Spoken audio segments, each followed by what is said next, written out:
Bonjour, Ronan Vano, directeur général d'Adivalor.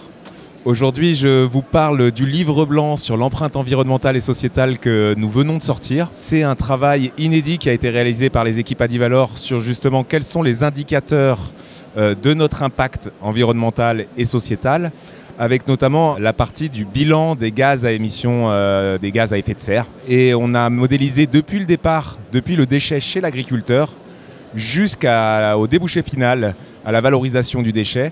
On a modélisé toutes les étapes de ce bilan pour voir quels sont les équivalents CO2 émis par les opérations de collecte, de transport, de logistique, et aussi quels sont les équivalents CO2 économisés, tout simplement parce qu'à la fin, nous recyclons plus de 90% de ce que nous collectons, et donc ça nous permet d'avoir du plastique recyclé qui va se substituer à du plastique vierge, et donc qui va permettre d'une moindre émission de tonnes de CO2. Ce bilan qui est présenté dans ce livre blanc, que vous pouvez retrouver sur le site adivalor.fr, en fait, il montre que l'ensemble du système, finalement, permet une économie d'environ 63 000 tonnes d'équivalent CO2, ce qui va représenter autour de 400 millions de kilomètres, quasiment 40 000 véhicules annuels.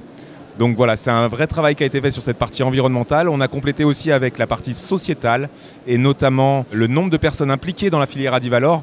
On a plus de 15 000 personnes qui sont impliquées dans la filière pour collecter et valoriser les déchets. On a aussi pris en compte tout l'aspect de la gouvernance partagée, de la responsabilité partagée, qui sont des principes fondateurs de notre organisation qui a été créée et qui, je rappelle, est à but non lucratif.